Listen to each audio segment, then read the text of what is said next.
함께 나누실 말씀 마태복음 5장 21절부터 26절까지 말씀입니다. 우리 한 절씩 교독하도록 하겠습니다. 살인하지 말라. 살인한 사람은 누구든지 심판을 받을 것이다. 라는 옛사람들의 말을 너희가 들었다. 그러나 나는 너희에게 말한다. 형제에게 분노하는 사람도 심판을 받게 될 것이다. 또 형제에게 라가라고 하는 사람도 공회에서 신문을 당할 것이다. 그리고 너는 바보다 하는 사람은 누구든지 지옥 불 속에 떨어질 것이다. 그러므로 내가 만약 제단에 예물을 드리다가 내 형제가 너를 원망하고 있는 것이 생각나면 예물을 거기 제단 앞에 두고 우선 가서 그 사람과 화해하여라. 예물은 그 다음에 돌아와 드려라. 너를 고소하는 사람과 함께 법정으로 갈 때에는 도중에 서둘러 그와 화해하도록 하여라. 그렇지 않으면 그가 너를 재판관에게 넘겨주고 재판관은 너를 간수에게 내어주어 감옥에 갇히게 될 것이다. 진실로 내가 너에게 말한다. 내가 마지막 한 고들한 뜻까지 다 갚기 전에는 거기서 나오지 못할 것이다. 아멘. 분노에서 화해로라는 제목으로 이재훈 담임 목사님 영상을 통해 말씀을 전해주시겠습니다. 할렐루야. 오늘은 수원 온누리 교회에서 모든 온누리 성도들과 함께 예배드립니다. 또 CGN으로 유튜브로 함께 하시는 모든 성도들에게도 이 아침에 하나님께서 부어주시는 큰 은혜가 넘치게 되기를 축원합니다. 산상수훈의 말씀을 우리가 함께 기도의 내용으로 말씀과 약속으로 붙잡고 나아가고 있습니다. 예수님께서 말씀하신 이 산상수훈의 전체적인 성격을 잘 이해하고 구체적인 말씀을 묵상하는 것이 매우 중요합니다. 예수님께서는 우리가 천국을 목표로만 살아가는 인생이 아니라 그 천국이 우리에게 열렸고 또 그 천국을 이 땅에서 살아가는 백성임을 말씀해 주셨습니다. 천국이 우리에게 이미 임했다는 것입니다. 그리스도 안에서 예수 그리스도를 믿는 성도들은 천국을 이 땅에서 살아가는 백성들이라는 것입니다. 또한 그 천국은 아직 온전히 이루어지지는 않았습니다. 지금은 거울을 보는 것처럼 희미하나 나중에는 얼굴과 얼굴을 대면하여 보는 것처럼 명확한 때가 올 것입니다. 이미 임했지만 아직 온전히 임하지는 않은 그 천국, 그런 하나님의 나라가 너희 안에 있느니라 라고 예수님께서 말씀하신 대로 우리는 그 천국을 이 땅에서 누릴 수 있습니다. 오직 예수 그리스도 안에서, 예수 그리스도를 믿는 믿음은 이 땅에서 천국을 누리는 능력이요 비밀이라는 것입니다. 미래가 현재로 왔다는 것입니다. 죽음 이후에 갈 천국만을 바라는 것이 아니라 그 미래의 천국이 예수 그리스도 안에서 오늘 우리에게 현실로 나타났다라는 것입니다. 그래서 그리스도인들의 비전은 현재에서 미래를 바라보는 것이 아닙니다. 세상의 비전이란 현재에서 늘 미래를 바라본다고 하는 것이죠. 그리스도인들에게 있어서 비전의 정의는 다릅니다. 그것은 미래에서 현재를 바라보는 것입니다. 미래에서 현재를 바라보는 것, 아직 이루어지지 않았지만 그 미래의 실제가 현실로 다가왔다. 그래서 예수님께서 복되도다라고 선언하시며 시작하신 겁니다. 복되다. 8가지의 복을 선언하신 것은 이 세상의 조건과 환경에 따른 복이 결코 아닙니다. 세상은 마음이 가난한 자를 결코 복되다 하지 않습니다. 어떠한 문제와 상황 속에서도 강한 마음으로, 굳센 마음으로 그렇게 이겨가는 것을 세상은 복되다 말할지 모르지만 예수님께서는 가난한 마음, 자신에 대하여 절망한 마음, 오직 예수 그리스도의 은혜만을 구하는 그 갈급한 마음이 복되다. 왜? 그 천국을 경험하는 그 시작의 문이 되기 때문이다. 가난한 마음으로부터 시작해서 그 가난한 마음이 만드는 애통하는 마음, 그 애통 속에서 빚어지는 그 온유함, 의에 줄이고 목마른 마음, 그리고 이제는 그 의로 인하여 배부른 자가 되었기에 이제는 자비를 베풀 수 있고 평화를 이룰 수가 있고, 그리고 자신의 마음을 계속 정결하게 하며 이제는 예수 그리스도의 그 나라와 의를 위하여 핍박까지도 받을 수 있는, 고난을 기쁘게 받을 수 있는, 그것을 복되다 말씀하신 것이죠. 그래서 이 세상에 속한 모든 것을 우리가 다 잃어버린다 할지라도, 심지어 건강이 무너진다 할지라도, 또 세상 사람들이 바라볼 때 불행한 인생이라고 평가할지라도 복되다 말할 수 있는 성도들이 바로 예수 그리스도를 믿는 사람들이라는 거죠. 이런 확신이 우리에게 없다면 우리는 믿음으로 사는 것이 아닙니다. 여러분, 우리 자신이 이 세상의 어떤 조건과 상관없이, 또 다른 사람들이 볼 때 불행한 인생이라 평가할 수 있는 그런 요소들이 있음에도 불구하고 예수 그리스도 오직 그분 한 분으로 인해서 내 인생은 복되다 말할 수 있는 성도들이 되기를 축원합니다. 그렇게 고백하는 사람들이 바로 세상의 소금이요 빛이라는 것입니다. 소금의 소금 맛은 무엇입니까? 그 소금의 짠맛은 무엇입니까? 이 팔복의 지수예요. 8가지 팔복을 그래프로 지수로 표현한다면 얼마나 이 짠맛을 가지고 있는 소금인가. 부패를 방지하고 맛을 내며 또 얼마나 변화를 일으킬 수 있는 소금인가는 이 팔복의 지수가 얼마나 높은가, 거기에 따라 달려있어요. 우리 믿음 생활을 열심히 해야 되는 이유는 이 팔복의 지수가 높아지도록 하기 위해서예요. 맛을 잃어버린 소금이 아니라 짠맛을 보유한 소금이 되기 위해서. 그 소금된 인생은 빛을 발하기 때문에 이 소금과 빛의 속성은 이 촉매제다라는 것을 말씀드렸습니다. 자신을 녹임으로써 변화를 일으키는, 변화가 일어났지만 자기의 존재는 나타나지 않는, 내가 그 무엇을 했다가 아니라 하나님께서 행하심만을 고백하며 하나님께 영광을 올려드리는, 자신을 부인하고 감출 줄 아는 그러한 인생, 그것이 소금과 빛된 인생입니다. 예수님께서 우리를 그러한 인생으로 불러주셨고, 또한 예수님께서 이 땅에 오셔서 행하신 모든 일들이 그것을 가능하게 한 것입니다. 예수님은 그분이 소금과 빛이셨습니다. 자신을 다 내어주셨죠. 십자가의 목적은 바로 하나님의 율법 아래 멸망할 수밖에 없는 우리들을 대신하여 죽으신 것입니다. 그래서 율법의 요구를 이루신 것입니다. 하나님의 완전하신 이 진리 앞에서 하나님께서 요구하시는 그 완전한 그 진리의 기준 앞에서 진노에 처할 수밖에 없는 우리들을 대신하여 그 형벌을 담당하심으로 그 율법의 요구를 이루셨죠. 또 다른 차원에서 율법의 요구를 이루신 것은 이제는 우리에게 성령 안에서 그 하나님이 요구하시는 의의를 이룰 수 있는 그 능력을 우리에게 주신다는 거죠. 하라 하지 말라는 명령만 주시는 하나님이 아니라 행했을 때는 복을 주시고 또 행하지 못했을 때는 벌을 주시는 그런 하나님이 아니시라. 예수 그리스도 안에서 우리가 행할 수 없는, 또 이미 잘못 행한 상태를 그리스도의 십자가로 처리해 주시고 성령을 통해서 우리가 그것을 행할 수 있는 능력을 부여해 주신다. 그래서 율법의 요구가 이루어지도록 행하셨다는 거죠.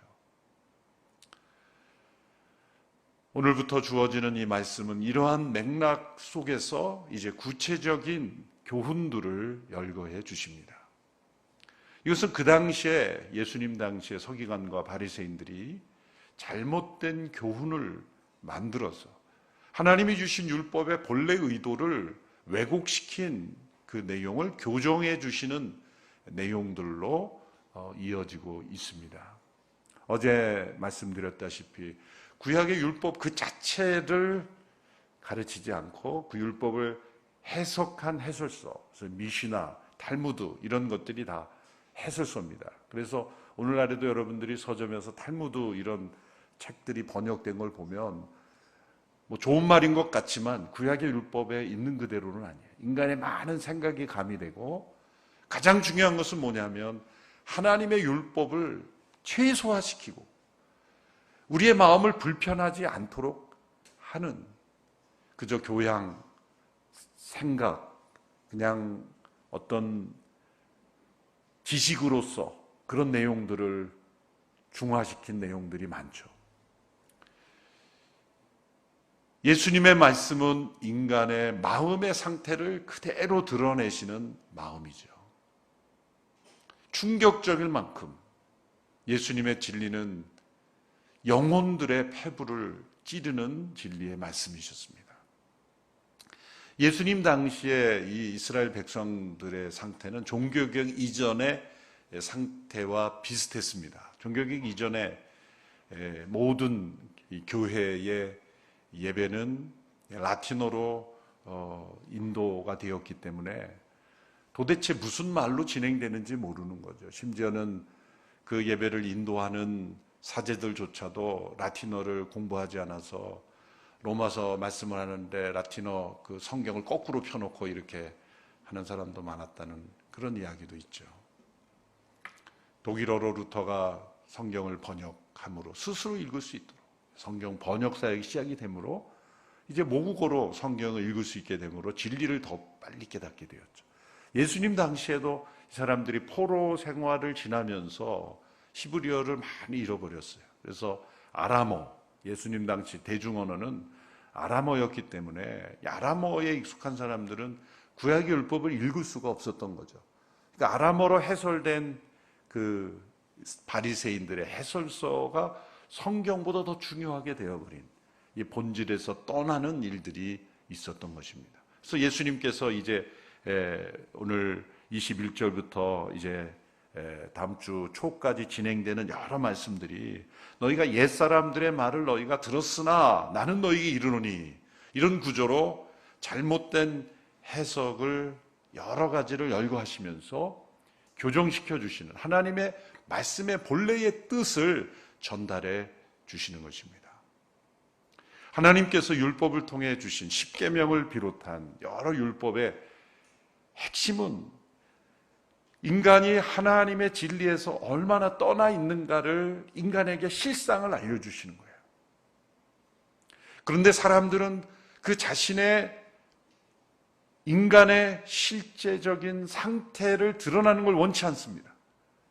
그래서 자신의 죄인됨을 감추기 위해서 그 율법의 본래 의미를 희석시키고 그리고 축소시키고 그리고 이 정도 적용하면 그 말씀을 지킨 것처럼 그렇게 거짓으로 가르쳤다는 것이죠. 대표적으로 오늘 살인에 대한 말씀을 예수님께서 예로 들어서 말씀하는 것입니다. 10계명의 6번째 계명을 예로 든 것이죠. 이 10계명의 6번째 계명을 그 당시에 바리새인들이 어떻게 잘못 해석했는지를 알려주는 것입니다. 21절에 보면 이렇게 되어 있죠. 살인한 사람은 누구든지 심판을 받을 것이다 라는 옛사람들의 말을 너희가 들었다. 살인한 사람은 누구든지 심판을 받을 것이다. 이 심판이라는 것은 하나님의 궁극적인 심판이 아니라 이 지방재판소 차원의 심판, 재판을 받는 것을 의미하는 것입니다. 우리가 아는 이 출애굽기에 나타난 10계명을 보면 뒤에 구절이 없어요. 그렇죠? 어떻게 되어 있습니까? 살인하지 말라. 그 끝입니다. 그런데 당시에 바리새인들이 덧붙인 거죠. 살인하지 말라. 누구든지 살인하면 지방재판소에서 재판을 받을 것이다. 재판 정도의 수준으로 축소시킨 거죠. 당연한 말이죠. 뭐 그 시대나 이 시대나 누구든지 살인하면 기소돼서 재판을 받죠.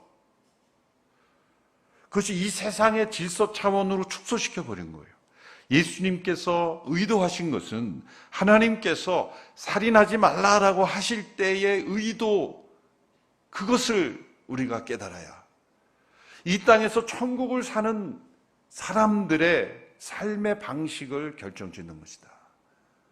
하나님께서 살인하지 말라라는 말씀을 주셨을 때 예수님을 믿고 이제는 성령을 따라 살아가는 천국의 윤리를 가지고 살아가는 하나님의 진리를 따라 살아가는 사람들은 그 말씀을 어떻게 해석해야 되는지를 알려주시는 겁니다. 22절에서 예수님께서 이렇게 해설해 주셨습니다. 그러나 나는 너희에게 말한다. 형제에게 분노하는 사람도 심판을 받게 될 것이다. 또 형제에게 라가라고 하는 사람도 공의에서 신문을 당할 것이다. 그러나 너는 바보다라고 하는 사람 누구든지 지옥불에 떨어질 것이다. 여기 세 단계가 나옵니다. 첫 번째는 분노의 단계. 이 분노의 단계가 재판소에서 판결을 받을 것이다. 형제의 라가라고 하는, 멸시하는 사람은 공회, 이것은 보다 상급, 사내들인, 여기서 공회라고 하는 것은 당시에 사내들인 공회라고, 최고, 오늘 말하자면 뭐 대법원 같은 기관이 되겠죠. 신문을 당할 것이다. 너는 바보다. 이것은 형제를 저주하는 그런 언어죠. 누구든지 지옥불에 떨어질 것이다. 여기서 지옥은 그 당시에 있었던 흰놈의 골짜기라는, 이 골짜기에 쓰레기도 던지고 때로는 십자가에서 죽은 시체도 그냥 던져버리는, 그래서 그 골짜기를 지옥불이라 이렇게 일컫는 관용어를 예수님께서 인용하신 거예요. 자, 여기에 보면 이 살인하지 말라, 그러면 재판을 받게 될 것이다, 그 정도로 미니마이즈 시킨 그 당시의 해석을 예수님은 확대했어요. 그래서 어디까지 확대했습니까? 분노와 멸시와 저주. 사실 여기에는 살인이라는 단어가 없어요. 예수님 해석에는. 그것은 예수님은 살인이라는 단어를 언급하지 않았지만 살인에 이르는, 누군가를 죽게 하는 그 이면의 죄악들을 열거하셨어요. 누군가에 대한 분노, 멸시, 저주, 이 땅에서 일어나는 모든 살인이라는 생명을 해치는 그 죄악된 행위 이면에 뭐가 있습니까? 이런 죄악의 타락한 감정들이 있잖아요. 타락한 마음에서 일어나는 분노, 또 다른 사람에 대한 멸시, 저주, 이 타락한 죄성에서 나오는 이런 타락한 감정들로 인해서 결국 살인이라는 행위가 발생하는 것, 예수님 그것을 말씀하시는 겁니다. 살인이라는 행위 자체를 가지고 세상은 살인만 하지 않으면 속으로 얼마나 분노하든, 얼마나 멸시하든, 얼마나 저주를 하든 사실 처벌받지 않습니다. 공개적으로 하지 않으면. 뭐 다른 공개적인 자리에서 또 혹은 출판물에 의해서 그렇게 저주하고 그렇게 명예를 훼손하지 않으면 뭐 처벌받지 않죠. 아는 사람끼리 그냥 또 혹은 혼자 마음껏 분노하고 저주해도 처벌받지 않습니다. 세상의 기준으로는 그래요. 그런데 예수님은 그것을 하나님 앞에서 우리의 마음속에 만일 이 분노와 멸시와 저주가 있다면 그 모든 것들이 다 하나님의 관점에서는 살인과 같은 것이다 라고 말씀하신 거예요. 이것이 바로 10계명에서 6번째 계명, 살인하지 말라라고 하신 하나님의 의도다 라고 해석해 주신 거예요. 그러므로 예수 그리스도를 믿고 이 땅에서 천국을 사는 사람들은 하나님의 말씀에 나타난, 구약에 주어진 말씀도 다르게 해석하는 것입니다. 이 세상의 질서는 겉으로 나타난 행위로만 판단하고 그 행위가 때로 의도가 있었느냐 없었느냐까지만 판단하지만 예수님 말씀하신 기준은 뭡니까? 행위만이 아니다. 동기가 중요하다. 하나님의 법, 천국의 백성들은 행위가 없었다고 해서 죄가 되는 것이 아니라 그 이면에 있던 동기가 있다면 문제다. 그것은 하나님의 심판대 앞에 서게 된다. 동기만이 문제가 아니다. 사실은 무의식의 세계까지도 우리의 죄가 스며들 있다. 무의식의 세계까지도 우리가 하나님 앞에 죄가 스며 있다는 것을 우리는 인정하고 살아가는 백성이 천국의 백성인 거예요.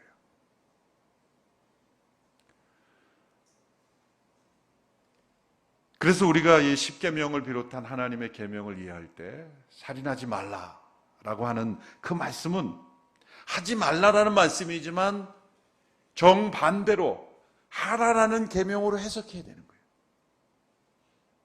사람을 죽이지 않았으면 나는 그 명을 지키는 것이 아니라 내 마음속에 분노와 멸시, 저주와 같은 그러한 죄악된 감정이 일어나는 것을 저버리지 않으면 그 계명을 어긴 것이다.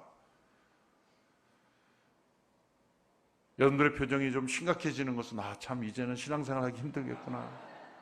그렇게 말씀 앞에 서면 정말 힘들라는 거예요. 말씀 앞에 서서 이 하나님께서 말씀을 주신 것은 우리가 그 말씀 앞에 우리의 죄를 끊임없이 발견하고 예수 그리스도의 십자가를 의지할 수밖에 없는 가난한 마음이 되게 하시는 거예요. 그러나 놀라운 것은 성령님이 오심으로 우리가 성령을 따라 행할 때 우리는 살인하지 말라라고 하는 이 말씀을 지킬 수 있는 능력이 우리에게 주어진다는 것입니다. 십계명에서 하지 말라라는 부정적인 명령은 그 반대의 것을 행하라는 말씀으로도 해석할 수 있게 되는 거예요. 또 하라라는 말씀은 정반대로 하지 말아야 될 것까지 적용하는 행위뿐만 아니라 우리의 마음의 동기까지, 마음의 동기뿐만 아니라 무의식의 세계까지 우리가 나아가야 된다. 이 뒷부분에 나오지만 이제 너희들이 오른손이 하는 일을 왼손이 모르게 하라. 여러분 모를 수 있습니까? 오른손과 왼손이 얼마나 멀리 살기를 모릅니까? 이게 오른손이 한 일을 왼손이 모르게 하라. 이게 무슨 말씀일까요? 이것은 다른 사람들에게 알리지 말라 정도가 아니에요. 이것은 자기가 스스로 한 선한 행실을 자기도 모르라는 거예요. 그걸 가지고 자기를 드러내거나 인식 속에 빠지지 말라. 우리는 한 10년에 한 번 정도 착한 일하고 그것이 그렇게 뿌듯해서 얘기하지 못해서 그냥 한 10년에 한 번 꼴로 선한 행위한 거를 그냥 평생에 선하게 산 것처럼 그걸 부풀려가지고. 그런데 어떤 성도는 매일매일 선한 행실을 하면서도 자기 자신도 모르는 거예요. 무의식에 그게 선한 행위라는 기준 자체를 하지 않는 거예요. 자기 자신도 잊어버리고 사는 거예요. 그 삶 자체가 선한 행실이지만 오른손이 한 일을 왼손이 모른다. 그건 뭐냐면 행위만이 아니라 동기까지도 잊어버리고 무의식까지도 잊어버리는 거예요. 그냥 무의식에서 나오는 게 다 선한 행실이에요. 그러므로 내가 선한 행실을 오늘도 했구나 따지면서 일기에 기록하면서 그렇게 사는 인생이 아니라 기록조차 하지 않는, 그게 바로 소금처럼 자신이 녹아짐으로 변화를 일으키는, 누군가에 의해서 변화가 됐는데 누가 이런 변화를 일으켰는가 하면 아무도 모르고 심지어 자신도 모르는 거예요. 자신도 모르고. 왜? 무의식의 세계까지 선한 행실이 들어있기 때문에. 그런 삶이 가능할까? 성령님이 오셨기 때문에 가능하다는 거죠. 성령님이 오셨기 때문에. 예수님이 십자가에서 우리를 대신하여 죽으시고 내가 너희들을 대신하여 죽었으니 이제 너희들은 나를 위해서 보상해야 된다, 그렇게 하시는 말씀이 없잖아요. 그저 예수님은 사랑이시기에 희생하신 거예요. 예수님 자신이 행하신 말씀이 기록이 된 것이 산상수훈의 말씀입니다. 23절부터 26절까지는 두 가지 예화를 통하여 이제 우리의 마음의 동기와 상태까지 살펴야 된다는 것을 말씀하고 있죠. 그것은 제단 앞에 예물을 드리러 가는 순간의 모습을 보여줍니다. 그때 원망 들을 만한 일이 생각나는 거예요. 성령님께서 생각나게 하시는 거죠. 이 원망 자체는 세상적인 기준으로 볼 때는 죄가 아니죠. 그런데 살인하지 말라라는 이 말씀에 함축된 단어는 원망의 단계도 선제적으로 해결하는 거예요. 원망도 해결하는 노력. 그것이 살인하지 말라는 말씀의 해석이라는 거예요. 원망 들을 만한 일이 있다면 먼저 용서를 구하고 화해하는 일. 또한 형제와 함께 재판정으로 가는 길이 있다면 서둘러 화해하라. 이 화해를 추구하는 삶. 예수님은 살인하지 말라라는 말씀을 어떻게 해석하신 거예요? 화해를 추구하는 삶을 살아라. 이게 이 땅에서 성령을 따라 행하는, 생명의 성령의 법을 따라 행하는 삶의 기준인 거예요. 이 땅에서 우리는 세상의 법만이 아니라 생명의 성령의 법의 기준을 따라 살기 때문에 우리는 행위만이 아니라 동기만이 아니라 무의식의 세계까지. 그래서 우리는 살인하지 말라는 말씀을 들을 때 화해를 추구하라라는 말씀으로 해석하는 거예요. 하지 말라라는 말씀은 하라는 말씀으로까지 해석하는 우리의 삶. 이것이 바로 천국의 백성의 삶이라는 예수님의 말씀입니다. 이것은 우리가 세상 살기 힘들게 하는 것이 아니라 이 땅에서 천국을 누리는 백성으로 살도록 인도하신다는 겁니다. 이러한 천국 백성의 축복을 누리며 살아가는 우리 모든 성도들이 되기를 주님의 이름으로 축원합니다. 함께 기도하겠습니다. 함께 오늘 말씀을 또 기억하면서 기도하기를 원합니다. 세 가지 기도 제목을 함께 기도할 텐데요. 첫 번째 기도할 것은 나의 뜻과 나의 생각이 앞선 삶이기보다 성령의 생명의 법이 나를 다스리는 삶이 되게 하여 주시옵소서. 성령께서 다스리시는 우리 개인과 우리의 가정과 우리의 교회와 또한 나라와 민족이 될 수 있도록 은혜를 베풀어 주시옵소서. 이렇게 우리의 생각과 우리의 마음, 우리의 뜻, 우리의 판단, 우리의 기준이 아닌 성령께서 다스리시는 우리 모두가 될 수 있도록 해달라고 함께 기도하며 나아가겠습니다. 기도합니다. 살아계신 아버지 하나님, 오늘도 말씀을 통하여서 우리의 내면과 중심에 있는 그 기준을 깨닫게 해주심에 감사합니다. 하나님, 나의 뜻이 우선되는 것이 아니라 하나님의 뜻이 우선되는 삶이 되게 하여 주옵소서. 나의 생각이 나의 마음이 우선되는 것이 아니고 성령의 그 생명의 법이 우리의 삶의 중심이 될 수 있도록 인도하여 주시옵소서. 하나님, 내 마음 가운데 품게 되는 여러 판단들과 또 내 마음 가운데 품게 되는 여러 기준들, 나의 경험들, 나의 생각들, 나의 뜻이 우선되어서 하나님, 모든 것들이 내가 중심이 되어 움직여 나가야 되는 세상인 것처럼 여기는 것이 아닌 하나님의 뜻이 내 삶의 중심이 되어서 오직 하나님의 뜻이 하나님께서 우리의 모든 중심이 되어 나아가는 삶이 될 수 있도록 우리의 개인의 삶이 또 우리의 가정 공동체가 또 우리 교회 공동체가 또 우리의 나라와 민족이 하나님 중심적인 그런 모습으로 나아갈 수 있도록 주의 은혜를 베풀어 주시고 인도하여 주시옵소서. 성령님께서 다스리시는 우리 자신의 마음과 삶이 되게 하시고 성령님께서 다스리시는 우리의 가정이 되게 하여 주시고 성령님께서 다스리시는 교회 공동체가 되게 하여 주시고 성령께서 다스리시고 인도하시고 운행하시는 우리 나라와 민족이 될 수 있도록 온 열방이 될 수 있도록 주님 붙들어 주시고 인도하여 주시옵소서.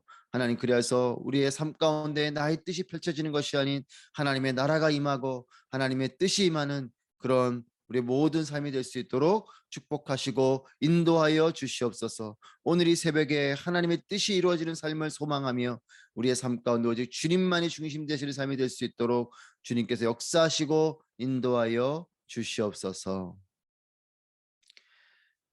두 번째로 기도할 것은 겉으로 드러난 행위적인 죄악에만 관심을 두는 것이 아니라 비록 드러나지 않은 들키지 않았지만 마음으로 지은 죄도 큰 죄악임을 깨닫고 마음으로 품은 모든 죄를 용서하여 주시옵소서. 이렇게 우리의 마음 가운데 우리는 죄에 대해서 관심을 갖기보다 죄가 들키지 않는 것에 관심을 두고 있지는 않은지 봅니다. 우리 내면 가운데 비록 드러나지 않았지만 마음속에 품은 죄도 큰 죄악인 것을 깨닫고 이 시간 하나님 내 마음으로 품었고 비록 겉으로 드러나진 않았지만 겉으로 행위적으로 나타난 죄는 아니지만 그래서 세상적인 법으로는 아무 문제가 없지만 하나님의 기준, 하나님의 뜻에 따라 볼 때에는 내 마음 가운데 품었던 그런 음란함이 또 거짓됨이 또한 상대방을 미워하고 분노하는 이런 살인과 같은 마음들이 우리 가운데 있었음을 고백하며 하나님 나의 죄를 용서하여 주시옵소서. 나의 마음이 하나님의 뜻에 따라서 회개되고 하나님 뜻에 따라서 새로워질 수 있도록 주님께서 주의 보혈로 나를 덮어주시고 깨끗게 하여 주시옵소서. 함께 이 시간 성령님께서 깨닫게 하시는 우리의 죄악들, 우리의 내면에 있는 모든 죄악들을 함께 고백하며 하나님 나를 용서하시고 새롭게 하여 주시옵소서. 함께 기도하며 나아가겠습니다.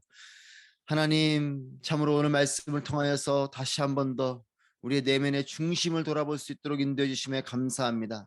사람은 외모를 취하지만 하나님은 우리의 중심을 보시는 분이신 줄 다시 한 번 더 깨닫고, 비록 하나님 행위적인 죄악으로 겉으로 드러난 죄악으로 나타난 것은 아니어서 법적으로는 또 세상적으로는 아무 문제가 없는 삶이지만 하나님, 하지만 우리의 마음 가운데 우리의 중심 가운데 보이지 않는 그곳에서 은밀한 가운데 우리 마음속에 품은 죄악들을 볼 때에 하나님, 어떻게 우리가 그 죄악으로부터 자유할 수 있겠습니까?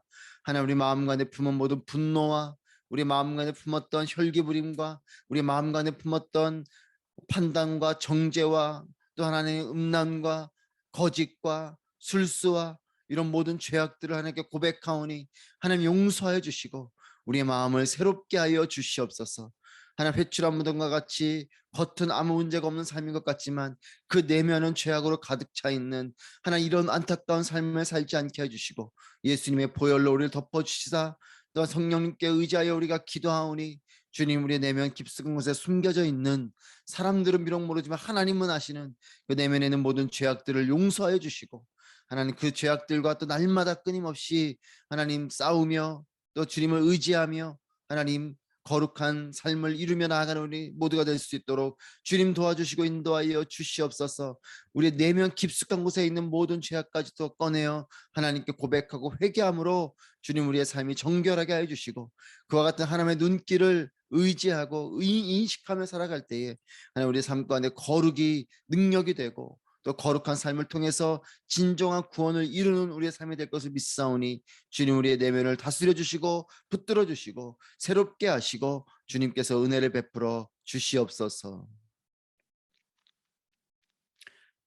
마지막으로 한 가지 더 기도할 것은 하나님, 판단과 정죄의 마음으로 분노하였던 나의 마음을 주님의 마음으로 채워주셔서 하나님, 내가 평화의 사람이 되게 하여 주시고 화해의 사람이 되게 하여 주시고 용서의 사람이 되게 하여 주시고 비전과 소망의 사람이 되게 하여 주시옵소서. 그리스도 예수의 마음으로 채워질 때에 우리는 진정한 화평의 사람이 될 것이고 분열이 아닌 화해의 사람이 될 것입니다. 또한 용서의 사람이 될 것입니다. 비전과 소망의 사람이 될 것입니다. 함께 이 시간 우리의 마음 가운데 내가 기준이 된 판단과 정죄하였던 그런 마음으로 분노하게 되었던 우리의 마음들을 내려놓고 나의 마음이 주님의 마음으로만 충만할 수 있도록 함께 기도하며 나아가겠습니다. 기도합니다. 하나님, 내 마음 가운데에 판단과 정죄가 나의 경험, 나의 기준이 되어서 하나님, 자꾸만 모든 것에 분노할 때가 있고 또 모든 것을 못마땅하게 여길 때가 있고 하나님, 모든 것에 또 손가락질하고 정죄하고 판단할 때가 있었음을 고백합니다. 아버지 하나님, 나의 마음이 기준이 아니고 그리스도 예수의 마음이 기준이 되게 하여 주시고 나의 뜻이 기준이 아니고 하나님의 말씀, 하나님의 뜻이 기준이 될 수 있도록 주님, 나의 마음을 새롭게 하시고 인도하여 주시옵소서. 하나님, 우리의 마음 가운데 내가 주인이 되고 육적인 것들이 또 세상적인 가치들이 주인이 되는 것이 아니라 그리스도 예수의 마음이 우리의 마음이 될 수 있도록 주님 도우시고 인도하여 주시옵소서. 하나님께서 옳다 하신 것이 옳은 것이요, 하나님께서 맞다 하신 것이 맞는 것이요, 하나님의 뜻에 따라 나아가는 것이 우리의 삶의 옳고 그름인 것을 다시 한번 깨닫고, 하나님 나의 의지, 나의 판단, 하나님 나의 기준이 아닌 오직 그리스도 예수의 마음을 품고 그 주님의 마음이 우리의 삶의 중심이 되어서 하나님 분노가 아닌 진정한 화평과 용서와 사랑의 마음이 우리 가운데 충만하게 하여 주시옵소서. 하나님, 내가 기준이 되어서 분노하고 혈기를 부렸던, 비록 겉으로는 하나님 표현하지 않았지만 내 마음속에 품었던 이런 분노와 혈기들, 그로 인해서 심지어는 상대방을 죽이고자 하는 그런 마음까지 품었던 우리의 이런 모든 마음들을 내려놓고 진정한 화평과 평화의 사람이 되게 하여 주시고, 화해의 사람이 되게 하여 주시고, 용서의 사람이 되게 하여 주시고, 하나님, 절망과 어둠과 어려움이 이 시대 속에서 비전의 사람, 소망의 사람이 될 수 있도록 하나님 우리를 붙들어 주시고 인도하여 주시옵소서. 하나님, 우리 마음 가운데 그리스도 예수의 마음으로 충만할 때에 우리는 분명히 이와 같은 진정한 화평과 평화의 사람이 되고 용서의 사람이 되고 사랑의 사람이 될 것을 믿습니다. 하나님, 아버지 하나님, 그리스도 예수의 마음을 우리 가운데 부어주셔서 하나님, 분열이 있는 곳에 진정한 화평을 가져오고 화해와 일치를 가져오고 또한 용서를 가져오고 사랑을 가져오고 또 비전과 소망을 가져오는 그런 은혜의 사람들이 될 수 있도록 우리 한 사람 한 사람을 붙들어 주시고 인도하여 주시옵소서. 살아계신 아버지 하나님, 참으로 감사합니다. 말씀을 통하여서 우리의 마음이 그리스도 예수의 마음으로 충만하며 성령께서 다스리시는 성령의 생명의 법이 우리의 삶의 중심이 되는 것을 다시 한번 깨닫고 우리의 내면을 돌아볼 수 있는 은혜를 주심에 감사합니다. 회칠한 무덤과 같이 겉으로는 온전하지만 속은 죄악으로 가득한 이런 어리석은 삶을 살지 않게 하여 주시고, 우리 내면 깊숙한 곳에서부터 거룩하고 정결하고 또 주님의 마음으로 충만하여서 하나님 그 마음이 우리의 말이 되고 그 말이 우리의 삶이 되고, 그런 그런 삶을 통해서 진정한 화평과 진정한 용서와 진정한 사랑과 진정한 비전과 진정한 소망을 품게 되는 우리 모두가 될 수 있도록, 또한 그와 같은 것이 우리의 삶을 통해 흘러갈 수 있도록 그런 개인과 그런 가정과 또 그런 교회 공동체와 또 우리의 삶의 터전과 우리의 나라 민족이 될 수 있도록 주님 도우시고 인도하여 주시옵소서. 오늘도 이 새벽에 기도합니다. 우리 각자에게 필요한 하나님의 응답이 우리 내면 깊숙한 곳에 필요한 하나님의 밝은 빛이 임할 수 있도록 역사하시고 인도하여 주시옵소서. 감사와 찬양을 드리며 예수님의 이름으로 기도합니다. 아멘.